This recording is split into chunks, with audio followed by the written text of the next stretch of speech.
সাবধান বাংলাদেশ, সাবধান। আমি বাংলাদেশকে সতর্ক করছি যে বাংলাদেশের জনগণের অজ্ঞতার সুযোগ নিয়ে একটি স্বার্থান্বেষী মহল একটি নতুন সিস্টেম প্রতিষ্ঠা করার চেষ্টা করছে, যে সিস্টেমটি বাংলাদেশের বর্তমান সিস্টেম এবং অতীত সিস্টেমগুলি থেকে ডিফারেন্ট হবে।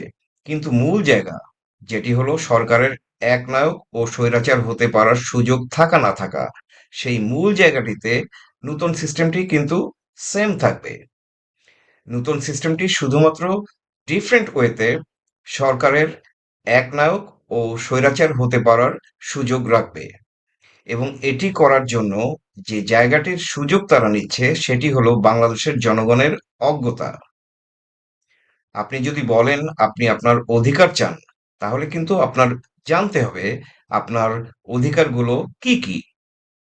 আপনি বলছেন আমি আমার অধিকার চাই, আমার অধিকার চাই, আমার অধিকার চাই। তখন আপনাকে জিজ্ঞেস করা হবে, ঠিক আছে, আপনার অধিকার দেয়া হবে। তাহলে আপনি বলেন, কি অধিকার দেয়া হবে? ও, আমি তো জানি না কি অধিকার, আমার অধিকারগুলো দেন। তাহলে কিন্তু হবে না। আপনি যখন আপনার অধিকার চাবেন, আপনার সুনির্দিষ্টভাবে জানতে হবে আপনার অধিকারগুলি কি কি।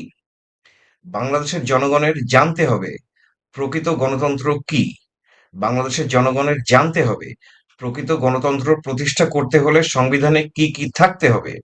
বাংলাদেশের জনগণের জানতে হবে বাংলাদেশের জনগণের অধিকারগুলি কি কি। বাংলাদেশের জনগণের স্টাডি করতে হবে।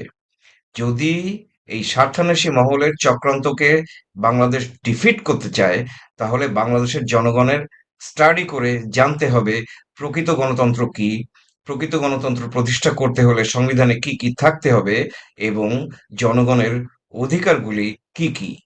Educate the masses.